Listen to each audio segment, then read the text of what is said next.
देश प्रदेश में आपका स्वागत है। आज संसद की कार्रवाई पर सबकी नजर थी कि किस तरीके से वहां पर महंगाई का मुद्दा उठेगा, लेकिन वहां पर जो चर्चा है उसके बारे में बात कर लेते हैं। यहां पर बंगाल बीजेपी के सांसद संसद भवन में गांधी प्रतिमा के सामने प्रदर्शन कर रहे हैं और कह रहे हैं कि पार्थ चटर्जी की गिरफ्तारी एक कड़ी भर है। वहां जो पैसा जब्त हुआ है वो टीएमसी की उगाही का संकेत भर है। ये सांसद ममता बनर्जी के इस्तीफे की मांग कर रहे हैं। चोर कुणाल चोर तृणमूलेर सबाई चोर ऋषि चोर भाईपो चोर तृणमूलेर सबाई चोर। बंगाल बीजेपी के जो सांसद हैं यहाँ गांधी प्रतिमा के सामने प्रदर्शन कर रहे हैं। यहाँ पर ममता बनर्जी के बंगाल के मुख्यमंत्री क्या प्रदर्शन करें, क्या मांगे लगे? हम लोग देख रहे हैं कि पश्चिम बंगाल में जैसा करोड़ों रुपया का हदीश खोज मिल रहा है। हम लोग जानते थे बंगाल बहुत गरीब है, लेकिन बंगाल का मंत्री लोग बहुत रिच है। बंगाल का जनता का पैसा लूट के अपने घर पे रखे हुए हैं। इसमें सिर्फ एक मंत्री नहीं, बहुत सारा प्रभावशाली बड़ा लोग है। इसको विचार होना चाहिए, सीबीआई ईडी को जांच होना चाहिए और जो बड़ा लोग है उसको विचार के बाद उसको जेल होना चाहिए, शास्ति होना चाहिए। तो ये बंगाल बीजेपी के लोग हैं जिनका ये कहना है कि इस जो करप्शन का जो मामला सामने आया इसमें बहुत बड़े लोग। सुकांत दा, एक चीज बताइए, आप लोग वो लोग कह चुके हैं कि टीएमसी कह चुका है कि पार्थ चटर्जी से अलग कर चुका है। पार्थ चटर्जी भी कह रहे हैं कि ये पैसा उनका नहीं है, टीएमसी भी कह रहे हैं वो पैसा उनका नहीं है। पार्थ चट्टोपाध्याय ये भी बोल रहे हैं कि मेरे साथ षड्यंत्र हुआ है, किसका पैसा है आगे पता चलेगा। तो ढूंढना चाहिए। अगर पार्थ चट्टोपाध्याय को आप सही मान रहे हैं तो उनके एक बात को सही और दूसरे बात को गलत नहीं मान सकते। हम तो बोल रहे हैं कि ये नेक्सस है, ये फूड चेन है तृणमूल कांग्रेस का, पैसा उठाने का फूड चेन। इस फूड चेन में जुड़े हुए बहुत सारे कड़ियां है, एक कड़ी पकड़ा गया है, बाकी सारे कड़ियों को अंदर जाना चाहिए। जनता का यही मांग है, सारे चोर जेल में जाए। लेकिन टीएमसी कह रहे कि उस पैसे से उनका कोई लेना देना नहीं है। मुख्यमंत्री को कोई भी चोर कहीं नहीं बोलता है कि हम चोरी किए। वर्तमान जो परिस्थिति है वो बंगाल की जनता जानती है कि 2011 से जो सरकार बनी है कंटिन्यू कुछ ना कुछ जगह कहीं न कहीं घोटाला में इन लोग जुड़ा हुआ है और ये उजागर हुआ। अभी देवश्री, आप क्या मांग कर रही हैं मैडम? देखिए, इतना बड़ा घोटाला है। 75,000 जो एम्प्लॉयमेंट के नाम पे जो घोटाला हुआ है, ये बड़ा पैसा जो बड़ा रकम मिल रही है और जहां से मिल रहे हैं वहां पे राज्य सरकार के पुलिस के पहरा से, पुलिस का मदद से पैसा मौजूद था। और आज मुख्यमंत्री बोल रहे हैं कि उनका कुछ मालूम नहीं था, ये शिक्षा मंत्री का विषय था। हम लोग ये मानने के लिए तैयार नहीं है। क्या डिमांड है आपकी? ममता जी, आप अगर सत्यता के प्रतीक हो तो आपको इस घोटाले में पदत्याग इस्तीफा देना चाहिए। आप सत्यता का मूर्ति है, अगर ये प्रमाण करना है तो आप इस्तीफा देके जांच होने तक आप दिखाइए कि इसमें आपका कुछ हाथ नहीं था। ये थे बंगाल बीजेपी के सांसद जिनकी मांग है कि जो है जो टीएमसी के जो मुख्यमंत्री है, बंगाल के मुख्यमंत्री ममता बनर्जी अपने पद से इस्तीफा दें। नई दिल्ली में संसद भवन से राजीव रंजन, एनडीटीवी इंडिया। पश्चिम बंगाल सरकार के पूर्व मंत्री पार्थ चटर्जी और उनकी करीबी अर्पिता मुखर्जी से पूछताछ के बाद ईडी की कार्रवाई जारी है और कल ईडी ने अर्पिता की कंपनी के बैंक खातों से 8 करोड़ रुपए जब्त किए हैं। ईडी के मुताबिक अर्पिता मुखर्जी की कंपनियों में पैसों की हेराफेरी हुई, शेल कंपनियों के जरिए भी हेराफेरी की गई और ये पूरा मामला मनी लॉन्ड्रिंग से जुड़ा जो बंगाल भर्ती घोटाले की जांच का है और इस मामले में अब तक का ईडी ने कई लोगों पर छापेमारी की है। बंगाल के पूर्व मंत्री पार्थ चटर्जी, अर्पिता मुखर्जी समेत शिक्षा विभाग से जुड़े कई लोग इसमें शामिल हैं। इन छापेमारियों में ईडी को अर्पिता के घर से 50 करोड़ से ज्यादा कैश मिला और साथ ही 5 किलो सोना, 20 मोबाइल फोन और कई अहम दस्तावेज भी बरामद किए गए। फिलहाल पार्थ चटर्जी और अर्पिता मुखर्जी ईडी की रिमांड में हैं और कल अपनी अस्पताल में जांच के दौरान पार्थ चटर्जी ने कहा कि ये उनका पैसा नहीं।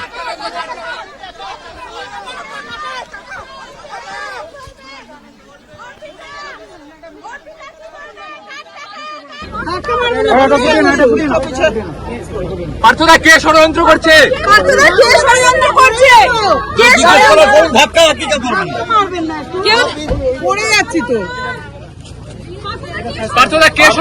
পার্থদা এই তো বুঝবো। কে বার্তা কে ষড়যন্ত্র করছে দাদা বার্তা সুস্থ আছে সুস্থ বোধ করছেন টাকা আপনার বলছে দাদা আপনার টাকা দাদা আপনার টাকা কবে সময় কবে আসবে গায়ে লেগে যাবে থেকে মার লেগে যাবে और सलमान खान को बंदूक का लाइसेंस जो है वो मिल गया है। अब नेता सलमान खान ने बंदूक के लाइसेंस के लिए आवेदन किया था और उनको ये लाइसेंस जो है दे दिया गया है। दरअसल धमकी मिलने के बाद सलमान ने लाइसेंस की अर्जी दी थी और चिट्ठी लिखकर उनको जान से मारने की धमकी जो है वो दी गई थी और खुद की सुरक्षा के लिए सलमान ने ये अर्जी दी थी। सलमान और पिता सलीम खान को धमकी भरा पत्र मिला था और कुछ दिन पहले पुलिस कमिश्नर से भी इस सिलसिले में सलमान खान मिले थे और अब उनको बंदूक का लाइसेंस जो है वो दे दिया गया। Sir law and order, sir security.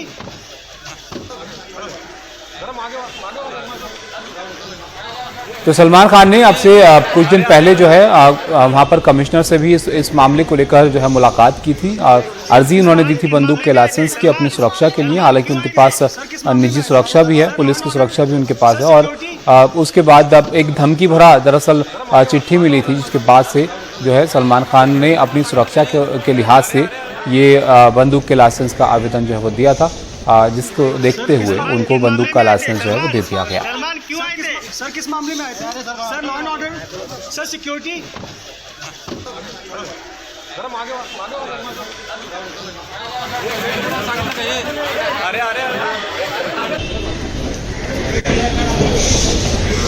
Sir Salman किस मामले में आए थे? सलमान तो अभिनेता सलमान खान जिनको धमकी मिलने के बाद उन्होंने लाइसेंस की अर्जी दी थी और अब उनको जो है बंदूक का लाइसेंस यहां पर दे दिया गया है।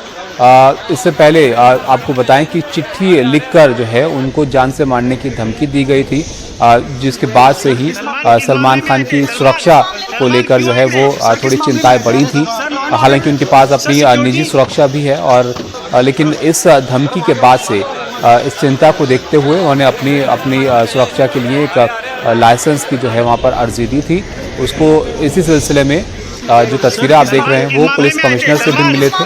कुछ दिन पहले उनकी मुलाकात पुलिस कमिश्नर से हुई थी और अब उनको ये जो बंदूक का लाइसेंस है वो यहाँ पर दे दिया गया है। सलमान और उनके पिता सलीम खान को धमकी दी गई थी, जिसके बाद से ही सुरक्षा के लिहाज से थोड़ी सी चिंताएं जो है वो खड़ी हुई थी। सलमान खान ने उसके बाद इस बंदूक के लाइसेंस के लिए यहाँ पर अर्जी दी थी। सुनील सिंह हमारे साथ हैं। सुनील जी बताइए किन वजहों से सलमान खान को यहाँ पर बंदूक के लाइसेंस की अर्जी देनी पड़ी थी और अब इनको दे दिया गया लाइसेंस?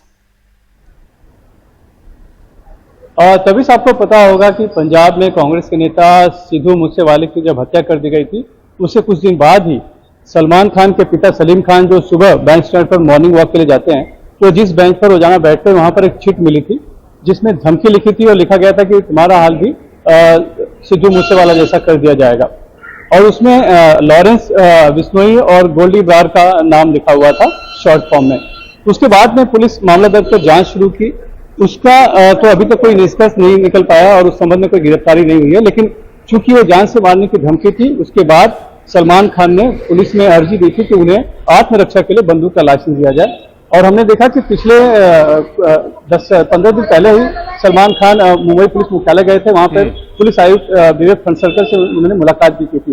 फौरी तौर पर हमें वो समीक्षा भेंट बताई गई थी, लेकिन बाद में पता चला कि चूंकि उन्होंने लाइसेंस के लिए अर्जी दी है और लाइसेंस देने के पहले एक बार फिजिकल वेरिफिकेशन की जरूरत होती है, इसीलिए सलमान खान मुंबई पुलिस मुख्यालय गए थे और वहां पर उनका फिजिकल वेरिफिकेशन होने के बाद अब उन्हें बंदूक की लाइसेंस दे दी गई है, यानी कि अपनी आत्मरक्षा के लिए अब वो बंदूक खुद अपने पास रख सकते हैं।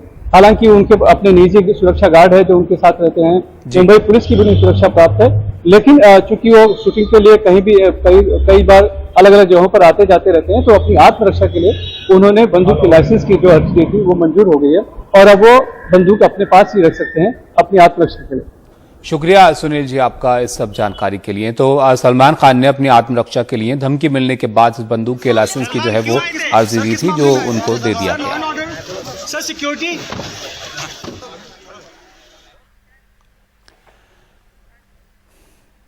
रायपुर में ऑल इंडिया प्रोफेशनल कांग्रेस के सम्मेलन में आरबीआई के पूर्व गवर्नर रघुराम राजन ने भी हिस्सा लिया और एनडीटीवी से बात करते हुए उन्होंने कहा कि देश में रोजगार के जो अवसर हैं पैदा करने की नीति पर काम करने की जरूरत है।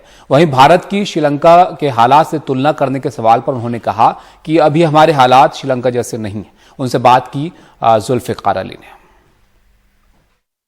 देश के जाने माने अर्थशास्त्री और पूर्व आरबीआई के गवर्नर रघुराम राजन जी हमारे साथ हैं और उनसे बात करते हैं। सर, देश के जिस तरीके के मौजूदा हालात हैं उसको लेकर यहाँ पे मंथन भी चला, कल आपने बात रखी, बहुसंख्यक बात की, तो क्या लगता है कि जो चीज़ें देश में चल रही हैं वो देश हित में है या नहीं? नहीं, हित मतलब क्राइसिस, मेरे ख्याल में अगर वो भारत के अर्थशास्त्र को देखते हैं अभी तो काफ़ी बड़ा प्रॉब्लम उसमें रोज़गार की प्रॉब्लम है और रोज़गारी को बढ़ाना है। और कैसे बढ़ाएं, ये तो नीति कौन सी नीतियाँ इस्तेमाल करते हैं इसमें, ये तो हमारा सबसे बड़ा क्वेश्चन है।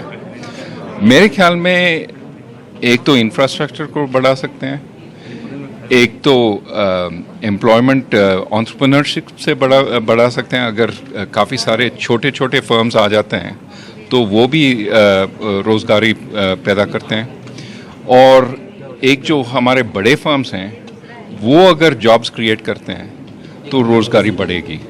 तो मेरे ख्याल में अभी अर्थशास्त्र का सबसे बड़ा प्रॉब्लम रोज़गारी है। उसको कैसे बढ़ाएं उस पे हमें सोचना है और पॉलिसीज क्रिएट करके इम्प्लीमेंट करना है। माइनॉरिटी को लेकर एक आपने बात कही थी कि माइनॉरिटी को सप्रेस करते हैं तो डिवीज़न होगा। ज़रूर डिवीज़न होगा। अगर किसी को सप्रेस करते हो तो वो क्या ऐसे ही लेंगे? तो ये अर्थव्यवस्था के लिए कितना घातक है? अर्थव्यवस्था के लिए बड़ी प्रॉब्लम हो सकती है। अगर यहाँ राइट हो, वहाँ प्रोटेस्ट हो, तो मेरे ख्याल में एक तो इकोनॉमी के लिए ग्रोथ चाहिए और जनरल देश के लिए कम्युनल हार्मनी चाहिए। और अगर कम्युनल हार्मनी न हो तो वो अर्थव्यवस्था को भी अफेक्ट कर सकती है। एक आखिरी सवाल, सोशल मीडिया में ये चर्चा चल रही है कि जिस तरीके के देश के हालात बने हुए हैं और श्रीलंका की बात आती है कि भारत की भी तुलना श्रीलंका से की जा रही है कि अगर इस तरीके से चलता रहा, सोशल मीडिया में इस तरीके के कंटेंट हैं तो श्रीलंका बन जाएगा, ऐसा कुछ आपको नज़र आता है? अभी तो हम श्रीलंका से दूर हैं और दूर रहना चाहिए क्योंकि उस रास्ते पे अगर चलेंगे तो बड़ा खतरनाक हो सकता है। कौन सा रास्ता के बारे में बात कर रहा हूँ? उन्होंने तमिल्स को सप्रेस करने की कोशिश की 1980s में और उसके बाद सिविल वॉर हुआ श्रीलंका में और सिविल वॉर के बाद उनका अर्थशास्त्र भी नीचे चला गया। तो ये जो पॉलिसीज़ हैं इनके कॉन्सिक्वेंसेस हैं और कॉन्सिक्वेंसेस अच्छे नहीं हो सकते हैं, काफ़ी बुरे कॉन्सिक्वेंसेस हो सकते हैं। इसलिए जो मैंने पहले कहा, कम्युनल हार्मनी चाहिए देश में और अगर कम्युनल हार्मनी हो तो हम आगे बढ़ सकते हैं, काफ़ी आगे बढ़ सकते हैं। Thank you. रघुराम राजन जी का कहना है कि हमें कम्युनल हार्मनी होगी तो अर्थव्यवस्था भी बेहतर होगी। रायपुर से जुल्फिकार अली, एनडीटीवी इंडिया के लिए।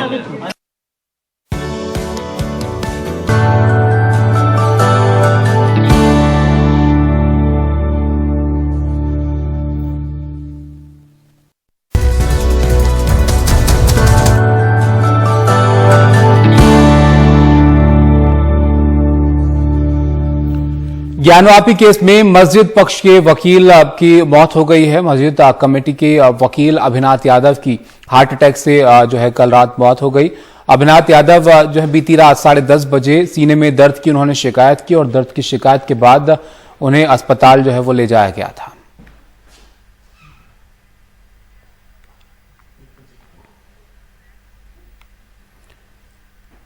और इस पर बात करने की ज्यादा जानकारी के लिए अजय सिंह हमारे साथ जुड़ गए हैं। अजय जी, ये ज्ञानवापी मामले में अक्सर मीडिया से भी बात करते रहते थे और हमने देखा कि उस मामले को देख रहे थे।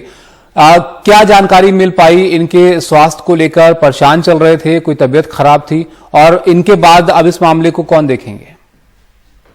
साबित बताया कि जो वकील है वो अभय नाथ यादव है, उनका नाम अभय नाथ यादव है जी। और अभय नाथ यादव जो है वो इस पूरे ज्ञानवापी प्रकरण में उनके साथ 4 और अंजुमन इंतजामिया मसाजिद कमेटी की तरफ से 4 और वकील उनके साथ हैं, जो लोग पूरा एक टीम बना करके इसको देख रहे थे, लेकिन उसको लीड अभय नाथ यादव कर रहे थे। अभय नाथ यादव जो मेंटेनेबिलिटी की जो मुकदमा है, जो श्रृंगार गौरी मंदिर मामला का जो मामला है ज्ञानवापी मस्जिद का, उसमें बहुत लंबी बहस की थी, बहुत सारी चीजें की थी और मीडिया से वही रूबरू होते थे, तथ्यपरक बातें करते थे। जो भी चीजें हैं खासतौर से वो पॉइंट वाइज लॉ के हिसाब से चीजों को समझाते थे कि लॉ के हिसाब से कहते हैं। हम लोगों का बहुत उनसे इंटरेक्शन था। अचानक ये खबर कल रात में तकरीबन 11-12 बजे के आसपास आई कि उनका निधन हो गया है। उस समय क्या था कि इनको कल सुबह से ही जो है वो थोड़ी बेचैनी महसूस हो रही थी, लग रहा था कि, तो लोगों ने समझा कि शायद गैस बन रही है या कुछ इस तरीके की बातें समझ में आ रही थी।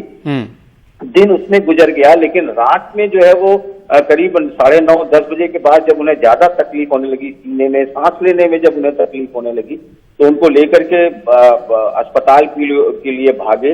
नजदीक में ही एक उनका अस्पताल है जहां पर वो पहुंचे, लेकिन उस जगह पर डॉक्टर ने अस्पताल पहुंचने से पहले ही उन्हें मृत घोषित कर दिया था। जब पहुंचे तभी कहा कि इनकी शायद मौत हो गई थी, लेकिन फिर वो एक दूसरे अस्पताल में भी परिवार के लोग गए, क्योंकि भरोसा नहीं हो रहा था कि इस तरीके से अचानक कैसे मौत हो सकती है। लेकिन जब दूसरे अस्पताल से भी जब तस्दीक हो गया, तब परिवार पर एक कहर टूटा है। उनके चाहने वाले बेहद गमगीन है इस सब साबित। शुक्रिया अजय जी आपका इस सब जानकारी के लिए।